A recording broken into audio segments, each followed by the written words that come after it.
Alright, hey guys, and welcome back to another video. And today I'm going to be talking about games that made me cry. Whether it be shed a tear or, get pretty emotional.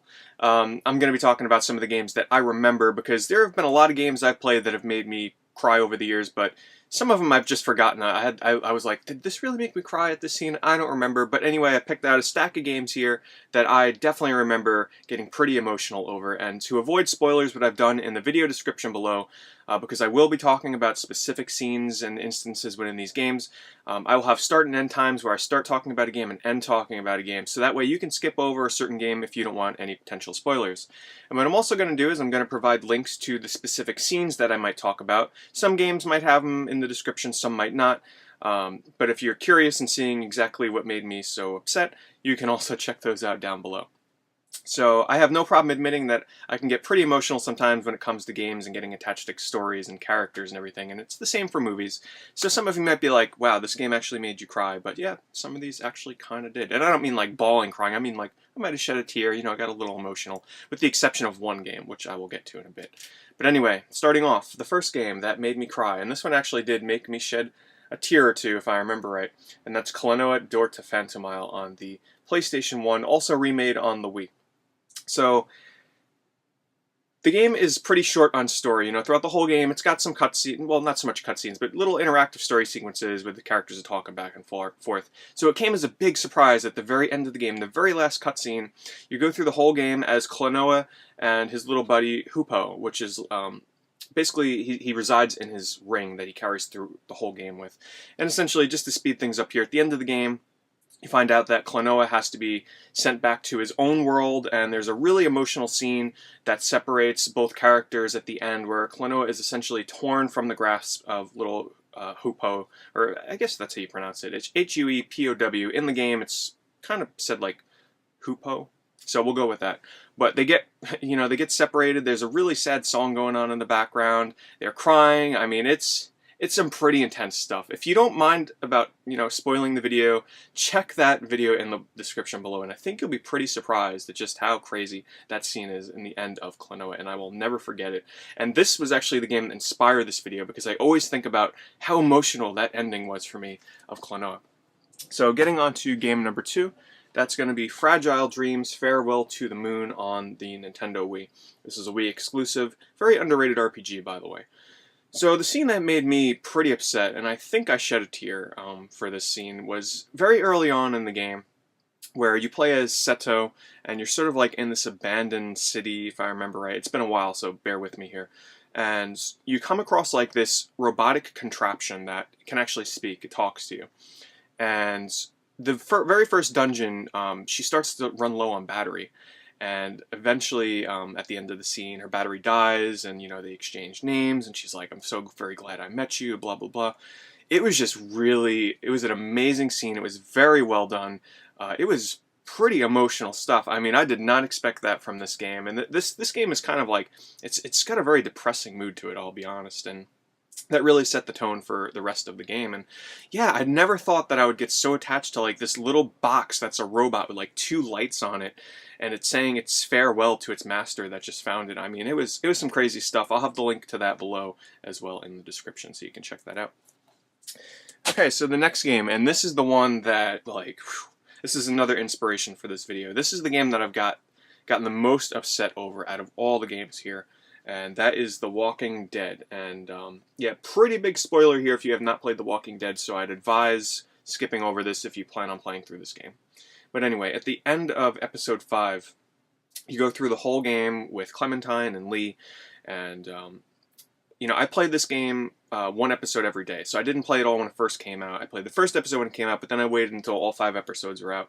So I had like an emotional roller coaster of playing through the entire game, 1 episode a day.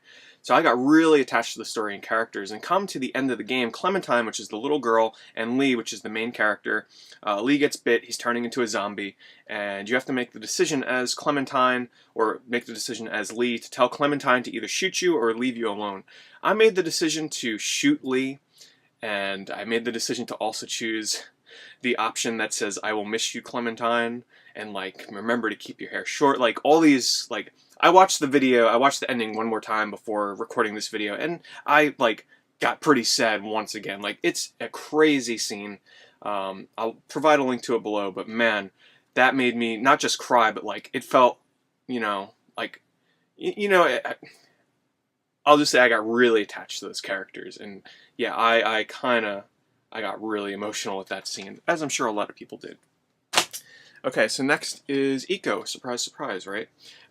So the game is, as you all probably know, it's very light on story, but there's one scene towards maybe like 75% through the game that really got to me because, Eco and Yorda, they bond throughout the whole game, and there comes a time, throughout the whole game, Eco is always holding Yorda and pulling her up ledges and everything like this, and Yorda's always sort of been, just guided through the whole castle. Come towards the end of the game, they have a chance to escape the castle, and Yorda uses her powers to open the gates, and they're trying to make their way across the bridge, and Yorda's sort of stumbling because she's very weak from using all her power opening the gates. And suddenly the bridge starts to separate, and Eco's on one side, Yorda's on the other, and the bridge is, parting. And rather than make his escape, which he could have, Eco decides to jump back to the other side of the bridge to try and go back to Yorda. He misses the ledge, and Yorda grabs his hand, and there's sort of like this iconic scene of her grabbing his hand. And it was a very emotional scene because, as you'll know, it's my favorite game of all time, and I just thought that was just like a really touching sequence where she finally gives back to him what he's been doing for her the whole game. And long story short, their grip breaks and he falls down. Really great scene, one of the best scenes in this game by far. Okay, and next is Shadow of the Colossus. So this game, actually, the music, there were some boss fights in this that like made me get pretty emotional because it was just like the music would hype me up so much taking down these Colossus or Colossi, but that's not the one scene in here, and those of you that played probably know. It's towards the end of the game, you're getting ready to fight the final Colossus, and if I remember right, it's been a while, you're like going across a bridge or something and it starts to break, and your horse Argo, you're not going to make it, you're going to fall down, but your horse Argo sort of like bumps into you and pushes you across the ledge, and Argo of course falls way down, and he falls into the water, but at the time they make it appear like he fell to his death, and it was really sad. He saved your life, and of course it's not all sad. At the end of the game he comes limping back to you with a broken leg, but really powerful scene once again. Shadow of the Colossus, amazing game. Alright, and next we have Persona 4, and it's not like one specific scene, but there are these battles in this game called Shadow Battles, where all the main characters that you can have in your party in Persona 4 each sort of have a shadow battle against their alter ego that sort of embrace all of their inner feelings that they don't express themselves within the game with the other characters. The shadow bosses basically say all the things that they're really thinking and holding up inside of them, and in order to overcome this, they have to defeat the boss, and then they sort of accept themselves and their friends accept one another.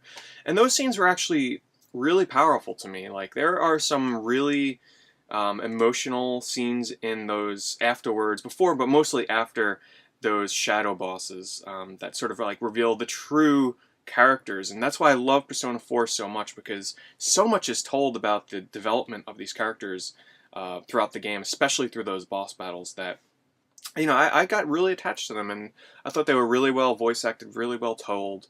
I'll have a link to like one or two of them down below so you can kind of check out what I mean. But anyway, Persona 4, really great game.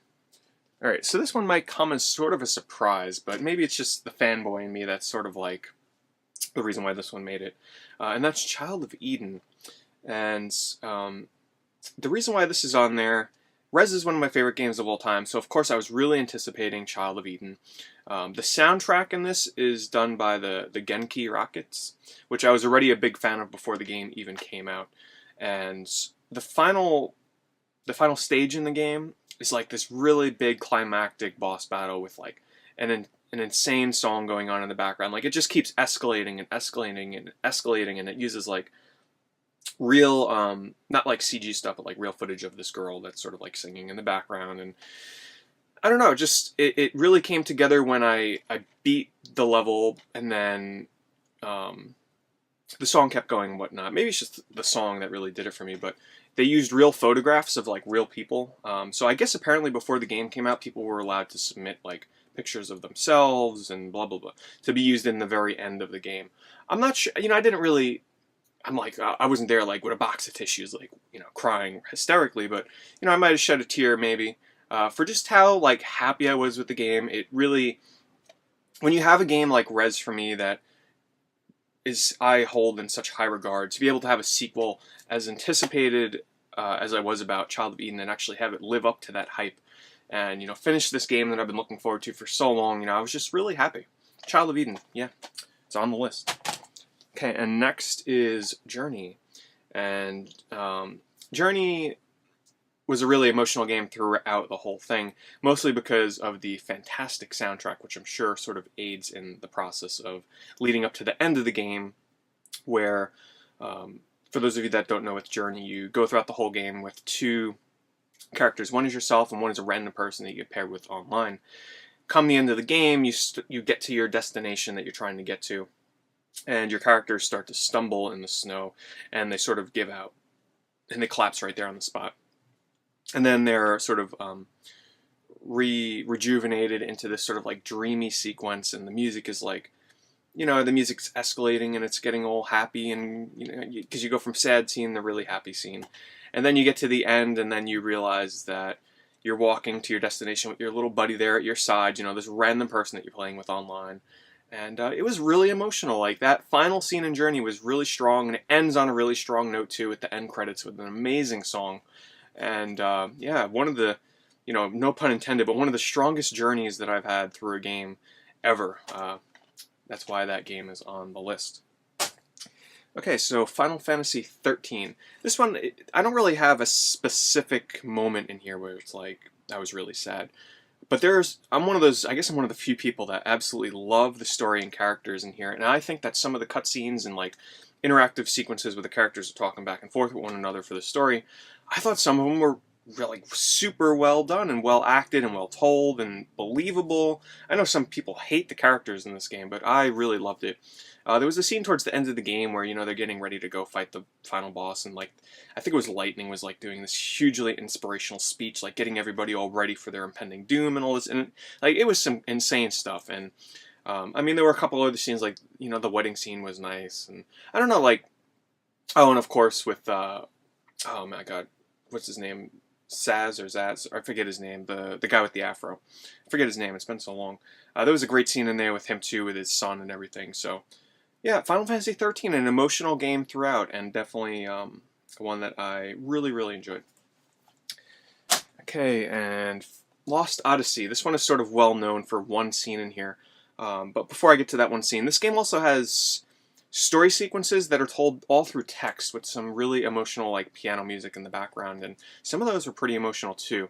Even though there's no characters on screen, no voice acting or anything, it's just reading, and those are really powerful. But the scene in this game that really did it for me was it was a scene where, and it's been a long time since I played this, I looked up the characters' names before I did this just so I can kind of make sense here. But Kaim, which is the main character, he comes across what I remember to be like his daughter or something like that, Lirum, and she's like dying in her bed, and she has her two kids there, and this scene is so powerful because the kids are like crying and weeping, and they're screaming, but their acting is so well done that it's super believable, and it's just this like 7-minute scene of like an emotional like roller coaster of like he's happy to find his daughter, and then she starts to die and the kids start crying, and a crazy scene. Definitely made me cry, as well as many other people. It's a very memorable scene. Great game too, great RPG. And second to last here is going to be Final Fantasy IX. Specifically, what was really emotional for me was not only is it my favorite Final Fantasy game, so I was ecstatic to get to the end of the game, but it is the ends. The last 20 minutes or so are really nice, but the last 2 minutes, the final cutscene where Zidane and Princess Garnet are sort of like reunited at the end, and it's just an amazing cutscene. I was happy as it was from beating the game, and that was sort of a perfect end note to beating Final Fantasy IX with an amazing song in the background as well. So yeah, another really sad moment for me. And finally, the one that everybody probably saw coming, which is why I saved it for last, that's Final Fantasy VII. And of course, we all know the infamous death of Aerith, or Aeris, but I believe it's pronounced Aerith. At the time, it was super emotional because I played this back basically when it came out, maybe like a year or two after it came out, and I didn't know about any spoilers about the death scene, and it was like really honestly one of my first like true classic turn-based RPGs, so I had no idea what this game had coming. And the death of Aerith was super unexpected, super emotional, and they throw you right into a boss battle after she dies, so it's like you don't even have a chance to take in what just happened. But yeah, that is one of like the iconic sad moments in video games, and I just had to include it. And guys, that's going to do it. Like I said, there's been a lot of other games that I'm pretty sure I got pretty upset with, like Heavy Rain. I don't know, there's a whole bunch that I looked at and I was just like, did I cry with this game? I don't quite remember, so I didn't decide to include them, and I didn't want the video to go on so long. Anyway, guys, leave a comment below. What games have made you cry? Try to avoid spoilers, try and be general so that people don't get spoiled reading the comments. But anyway, guys, thanks for watching.